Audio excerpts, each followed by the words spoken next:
नमस्कार दोस्तों, आपका बहुत बहुत स्वागत है। हम आज बहुत इंपॉर्टेंट टॉपिक आरबीआई के दिसंबर बुलेटिन में जो कहा गया है, जैसे कहा गया है कि 3-4 पार्ट की सीरीज होगी, शायद उससे ज़्यादा भी हो जाए। तो इकोनॉमी के ऊपर आरबीआई के लेटेस्ट बुलेटिन ने क्या कहा है, चैलेंजेस क्या हैं। बहरहाल मैं आपको बताता चलूँ कि आरबीआई काफ़ी ऑप्टिमिस्टिक, काफ़ी आशावादी साउंड किया है इसमें, लेकिन वो कितना धरातल पे है ये हम काफ़ी वक्त से बात करते आए हैं। जिस तरीके से आंकड़े में ही स्टैटिस्टिकल जगलरी भी हुई है, तो उन सब के मुताबिक ये बुलेटिन के हवाले से जो कहा गया है और जो चुनौतियां हैं अर्थव्यवस्था की, हम उस पर तफसील से बात करेंगे, डिटेल से बात करेंगे। तो इसमें बहरहाल जो रिपोर्ट का नाम है वो ये है कि स्टेट ऑफ द इकोनॉमी। तो ये आरबीआई की तरफ से जारी की जाती है और इसका जो इन्फ्लेशन पे इसने एक तरीके से वरिंग साइन किया गया है। और इसने जो उसमें लिखा है इन्फ्लेशन के बारे में, वो लिखा है वॉर्म इन द एप्पल, यानी कि एक ऐसा सेब जिसमें कीड़ा लग जाए तो उसको इन्फ्लेशन की तरह कहा जा रहा है, उसको कैसे हटाया जाएगा, उसके लिए रेमेडियल मेजर्स कैसे लिए जाएंगे, ट्रेंड पर हम बात करेंगे, फाइनेंशियल सेविंग्स पर हम बात करेंगे, किस तरीके से बोरोइंग को लेके आरबीआई का किस तरीके से बॉन्ड मार्केट पे बात हुई हम नेक्स्ट लेक्चर में करेंगे, किस तरीके से रुपये का जो एक तरीके से जो गिरी है डॉलर के मुकाबले, इंटरनेशनल करेंसीज के मुकाबले 3-3.5% का, तो वो सारा एनालिसिस है, उसका जो इम्पैक्ट पड़ेगा ओवरऑल इकोनॉमी के अंदर।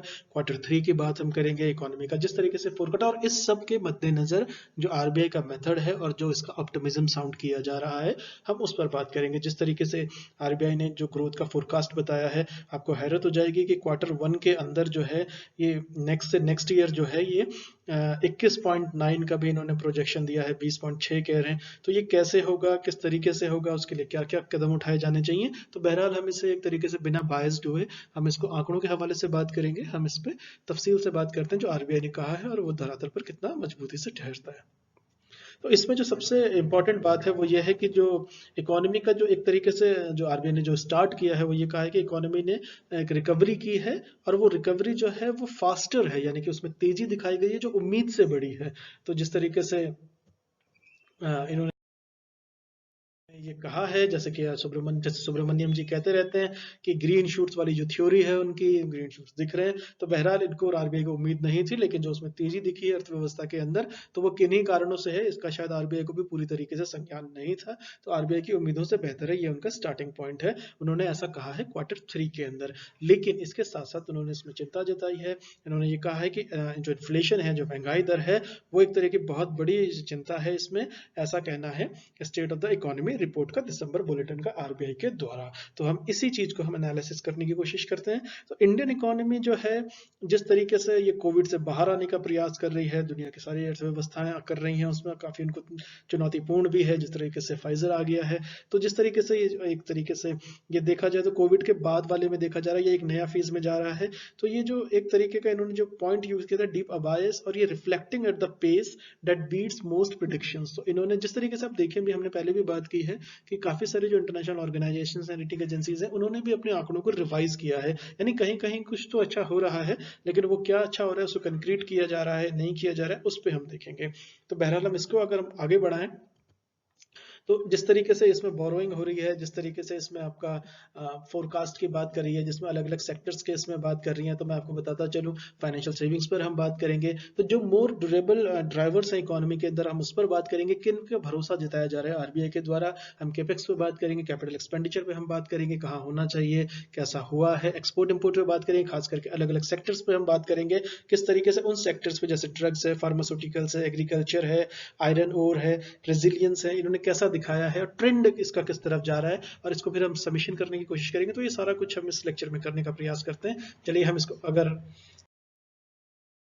हम इसको आगे बढ़ा दें, और तो जो इसके चैलेंजेस हैं वो किस तरीके के हैं, तो हम इसी को आगे कर रहे हैं। तो एक मैं आपको आंकड़ा और देता चलूं, जो नेशनल स्टैटिस्टिकल ऑफिस है, तो इसका जो नवंबर का जो एंड रिलीज में जो एक डेटा आया था, उन्होंने कहा था कि जो पेंडेमिक है, जो ये कोविड है, इसने एक तरीके से रीडिफाइन किया है, रीच ट्रेंच किया है जो Q1 के अंदर जो थी, और जो एक तरीके से जो शैलोवर, जो उनका जीडीपी का जो ग्रोथ था, वो एक तरीके से शैलोवर चला गया था ये Q2 के अंदर। ये मैं रेफरेंस के लिए दे रहा हूँ, एनएसओ का डेटा जो है, ये इनके नवंबर एंड के रिलीज में इन्होंने ऐसा कहा था। तो ये भी एक इंपॉर्टेंट पैरामीटर हो जाएगा सेट में, जिस तरीके से आरबीआई के साथ इसका तालमेल हमें बिठा के एनालिसिस करना है, और खास करके अगर आप यूपीएससी दे रहे हैं तो आपको इसमें तालमेल बिठाना आना चाहिए अर्थशास्त्र के हवाले से। तो जो आरबीआई की जो, अगर हम इसको आगे बढ़ाएं तो आरबीआई जो है एक तरीके से एक नए मॉडल की तरफ जा रहा है, या एक नया मॉडल की तरफ बनाने की कोशिश कर रहा है, जिसने ये दिखाया है कि जो अर्थव्यवस्था है हमारी इंडियन इकोनॉमी की, वो ग्रो करेगी 0.1% क्वार्टर 3 के अंदर। ये बहुत बड़ा आंकड़ा है, इस पर हमने पहले डिटेल से बात की है। तो जो फोर्थ बाई मंथली है, इसमें मैं आपको बताता चलूं, जो इनकी बाई मंथली जो मॉनेटरी पॉलिसी की जो मीटिंग होती है, जो दिसंबर में हुई थी, वो चौथे नंबर की थी। तो इसमें भी जिस तरीके से इन्होंने कहा था, प्रोजेक्टेड इकोनॉमिक जो ग्रोथ है इनकी, वो 200 बेसिस पॉइंट जो है वो बड़ी ही दिखाई दे रही है, जो इन्होंने प्रिडिक्ट किया था अक्टूबर के अंदर। यानी कि जो मॉनेटरी पॉलिसी की जो एमपीसी की जो बैठकें बैठती है, बहुत इंपॉर्टेंट होती हैं। जिस तरीके से इंटरेस्ट रेट को चेंज नहीं किया जा रहा है, ये सभी को पता है इकोनॉमी के अंदर, और उसके जो वजूहात हैं, और जिस तरीके से उन्होंने अक्टूबर में कहा था, जो उन्होंने एक उम्मीद जताई थी, उसके अलावा जो है उसमें 200 पॉइंट की और ज्यादा बढ़त देखी गई है। तो ये इसका एक पहला इंडिकेटर है, या इसकी पहली फाइंडिंग है, और बहुत सब्सटेंशियल फाइंडिंग है। तो इसके बाद अगर हम इसको और आगे हम बढ़ा दें, तो उन्होंने ये कहा था कि जो इकोनॉमी है, ये ग्रोथ रेट जो होगा इसका 14.2% होगा फर्स्ट हाफ ऑफ 2021-22 के अंदर, यानी 14.2% के हिसाब से ग्रो करेगी 2021-22 के फाइनेंशियल ईयर के अंदर, और ऑन द टॉप ऑफ 0.4% जो होगा वो सेकेंड हाफ के अंदर होगा। तो ये एक तरीके से इनकी फोरकास्टिंग है, या इनका एक तरीके से आकलन है। तो वो किन आंकड़ों के आधार पर, जाहिर सी बात है, अगर स्लंप इतना बड़ा है तो उसमें जरा सी रिकवरी होगी, तो आप -23 के हिसाब से लगाएंगे जो क्वार्टर 1 में देखा गया था, तो आंकड़े रिवाइज हो जाएंगे। तो आपको खाली कॉन्फिडेंस बूस्टिंग मेजर मिल सकता है, लेकिन उससे जो इकोनॉमी पे जो, जिन पे इफेक्ट पड़ा है, कोविड का पड़ा है, डिमोनेटाइजेशन का पड़ा है, जीएसटी का पड़ा है, उसके बाद तालाबंदी का पड़ा है, तो उस सेक्टर को लेकर के, जिस तरीके से मैं आपको एग्जांपल दे दूं कि जो हमारे एग्रीकल्चर फार्मर्स बैठे हुए हैं, उनकी जो समस्या बहुत जेन्युइन समस्या है, और उसके साथ साथ जिस तरीके से सरकार का खुद का आंकड़ा है, सरकार ने इसे बार बार कहा है कि जो सरकार जो है वो 5 किलो जो है जो अनाज दे रही है, वो 80 करोड़ लोगों को दे रही है। तो यानी आप देखें कि भयावह स्थिति है पॉवर्टी की, डिमांड की, और इसमें एक चिंता भी जताई गई जिस तरीके से रिवाइवल ऑफ डिमांड था, वो भी इन्फ्लेशन को बढ़ा रहा है। हम इस पर भी आएंगे। तो ये सारे पैरामीटर्स के मद्देनजर इन्होंने जो फोरकास्ट के आंकड़े दिए हैं उन पर बात कर रहे हैं। तो इसके बाद इन्होंने कहा है कि जो कॉन्ट्रैक्शन फोरकास्ट की अगर हम बात करें, तो जो डिफरेंट डिफरेंट एजेंसीज ने अलग अलग दिए, जैसा मैंने भी जिक्र किया था आपसे, तो वो एक तरीके से उन्होंने अपने आंकड़ों को ट्रिम किया है, या उसको और बेहतर किया है, या उसका जो है एक पॉजिटिव उम्मीद का उसमें एलिमेंट इसमें शामिल किया है काफी, और ये है भी, इसमें सत्यता है, इसमें कोई दो राय नहीं है। तो इनका जो करंट मोमेंटम है, अगर इसको मेंटेन किया जाता है अर्थव्यवस्था के अंदर, तो जो है कि बाउंस बैक की उम्मीद है। लेकिन इसमें मैं आपको बताता चलूं, ये कोई बॉल नहीं है कि आपने जमीन पे मारा और वो उछल करके आपके हाथ में वापस आ जाएगी। तो के shaped recovery, V shaped recovery, तो ये दुनिया भर की जो ये बातें की जाती हैं, लेकिन यहाँ पे के शेप्ड रिकवरी की बात हम करेंगे। मैं आपको सारी ये जितने भी टाइप्स की रिकवरी होती है, मैं इस पर भी एक वीडियोस बनाऊंगा, बड़ी इंटरेस्टिंग है अर्थशास्त्र को समझने के हिसाब से। तो हम जो कह रहे हैं कि, तो ये आरबीआई जो कह रहा है कि जो कॉन्ट्रैक्शन है उन्होंने उसको बेहतर कराया है, उनके आंकड़ों को बेहतर किया है, और बाउंस बैक की जो उम्मीद है, जो लास्ट क्वार्टर के अंदर जो होगी वो स्ट्रॉन्गर होने की उम्मीद है। तो ऐसा इनका कहना है कि बेस लाइन्स अजम्पशंस के हवाले से दिसंबर बुलेटिन के अंदर ये आरबीआई का स्पष्ट रूप से मानना है। तो इसके बाद जो है इन्होंने कहा है कि जो पेंडेमिक में जो फाइनेंशियल सेविंग्स थी, जिस तरीके से हम सेक्टर्स की बात हमने आपसे कहा था हम करेंगे, तो जो सेविंग्स थी हाउस होल्ड्स की या कॉर्पोरेशन की, वो बढ़ गई हैं। तो जिस तरीके से बढ़ गई हैं, ये भी एक इंटरेस्टिंग बात है। और जिस तरीके से जो था कि वो उसको इमीडिएट और प्रोडक्टिव इन्वेस्टमेंट्स में डालने के लिए, रादर देन उनको होल्ड करने के लिए, जिसको वो कह रहे हैं कि holdings of statutory liquidity ratio, जो एसएलआर होता है बैंकों का, और ये नॉन एसएलआर पेपर में, तो ये चाहते हैं कि जो सेविंग्स हुई है हाउस होल्ड्स की इस दौरान में।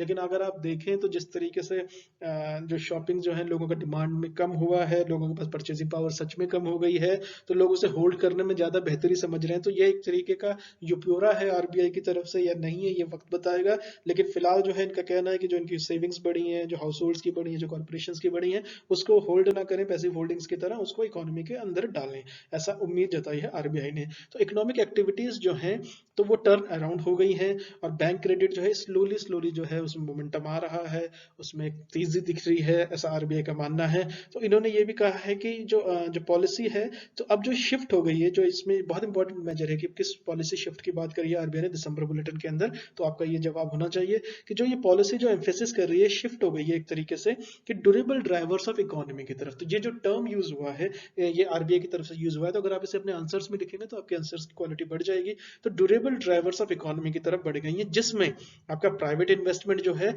वो जो है ये फोकस से अवे चला गया है और प्रिकॉशनरी और डिवर्जनिंग की एक कैपेक्स को बढ़ाने की बात कर रही है, कैपिटल एक्सपेंडिचर को बढ़ाने की बात कर रही हैं और कैपिटल यूटिलाइजेशन की बात कर रही हैं और एक तरीके से न्यू कैपेबिलिटीज की इसको आपदा में अवसर की तरह देखा जा रहा है। तो वो स्टेटमेंट हर जगह हर डिपार्टमेंट में सरकार का तो एक तरीके से मोटो हो गया है वो। तो आपदा में अवसर की तरह तो उन्होंने कहा कि ड्यूरेबल ड्राइवर्स की तरफ बढ़ गई है, जहाँ पर प्राइवेट इन्वेस्टमेंट जो है उसका जो उससे जो थोड़ा सा फोकस हट करके जो फोकस जो आ गया है वो कैपिटल एक्सपेंडिचर पे आ गया है, कैपेसिटी यूटिलाइजेशन की तरफ आ गया है और जो एक न्यू कैपेसिटीज को बिल्ड करने के लिए। लेकिन ये सब होगा कैसे? बोलने के लिए, सुनने के लिए, बहस करने के लिए अच्छा है, लेकिन ये इतना आसान नहीं होता है। तो इसके बाद अगर हम इसको थोड़ा सा मैं तेजी से बढ़ा देता हूँ इसको आगे, तो अगर हम मर्केंडाइज एक्सपोर्ट्स की बात करें तो इसमें जो है आपका 30.5 बिलियन डॉलर्स जो है ये डिक्लाइन कर गए 8.57। अगर आप ईयर ऑन ईयर कंपैरिजन करें तो 8.7% का डिक्लाइन आया है। तो जो टोटल मर्केंडाइज जो एक्सपोर्ट्स हैं वो 23.5 बिलियन है, उसमें जो गिरावट दिखी है वो 8.7% की दिखी है। ये आंकड़ा एग्जाम परस्पेक्टिव से इंपॉर्टेंट है, वो पूछते हैं खास करके बैंकिंग में भी।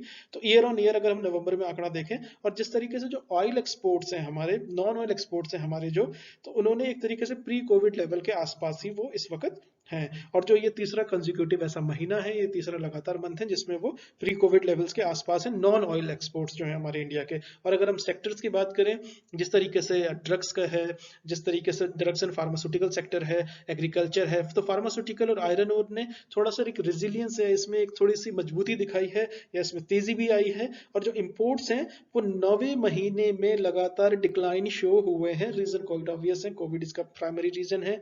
और जो उसमें 9th महीने तक लगातार इन्होंने इम्पोर्ट्स में इसकी कमी आई है और जो पेस ऑफ कॉन्ट्रैक्शन है जो वो थोड़ा सा मॉडरेट होने की दिशा में आगे बढ़ रहा है, ऐसा आरबीआई के इस वाले बुलेटिन में इस तरह से स्पष्ट कहा गया है। तो इसके बाद अगर हम ऑयल इंपोर्ट्स की बात करें कि जो ऑयल इंपोर्ट्स हैं हमारे वो डिक्लाइन कर गए हैं 43.4%, यानी 43.4% डिक्लाइन करेंगे नवंबर के अंदर। और ये जो है कि इसके जो वजह दी गई है, जो वजह बिल्कुल साफ है, वो ये है कि एक तरीके से जो सॉफ्ट इंटरनेशनल क्रूड प्राइसेस में जो सॉफ्टनेस आई थी उसकी वजह इसकी इंपॉर्टेंस है।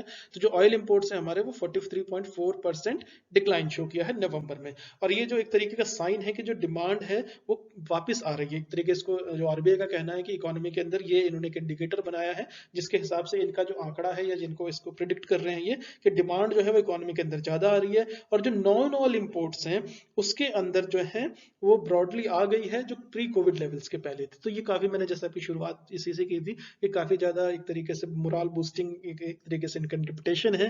तो इसके बाद अगर हम इसको और आगे बढ़ाएं, जो आरबीआई का कहना है वो ये कहना है कि जो रिटर्न इन डिमांड आई है तो ये एक तरीके का इसने इन्फ्लेशन पे इसने प्रेशर पुट किया। तो जो सारी रिपोर्ट का जो लब्बो लबाब था वो ठहर जाता है आपका इन्फ्लेशन पे। जिस तरीके से इंटरनेशनल कमोडिटी के जो प्राइस राइज हुए हैं, जिस तरीके से डोमेस्टिक मैन्युफैक्चरर जो गुड्स थे, सर्विस प्राइसेस थे, और जो फर्म्स थी वो जिस तरीके से उनका जो नुकसान हुआ था, जो घाटा हुआ था प्री कोविड से पहले, जो कोविड के दौरान, तालाबंदी के दौरान राइजिंग मार्जिन, उससे जो डिमांड की नॉर्मलाइजेशन की जो बात आई है उसने जो है कोर इन्फ्लेशन को बढ़ा दिया। मैं इन्फ्लेशन पे एक पूरी फीचर करूंगा किस तरीके से उसको शिफ्ट करने की, एक और पेपर आया आरबीआई का, उस पर हम बात करेंगे। तो जो एफर्ट्स हैं ये किस तरीके से उसको रीडबल करेंगे, उसको वार्म इन द एप्पल जैसा मैंने शुरुआत में कहा था। तो इन्फ्लेशन को लेकर तो इसका जो रेमेडियल मेजर है, तो ये इन्फ्लेशन के बारे में कहने की जरूरत नहीं, इकोनॉमी में सबसे खतरनाक यही होता है। तो एफिशिएंसी, जो टाइमली मैनेजमेंट, इसमें चेक्स होने चाहिए, काउंटर बैलेंसेज होने चाहिए, तो run away retailing margin reducing, यानी काफी सारे स्टेप्स की बात की गई है। और इसने जो एक महत्वपूर्ण बात की है वो ये कही है कि इसमें जो है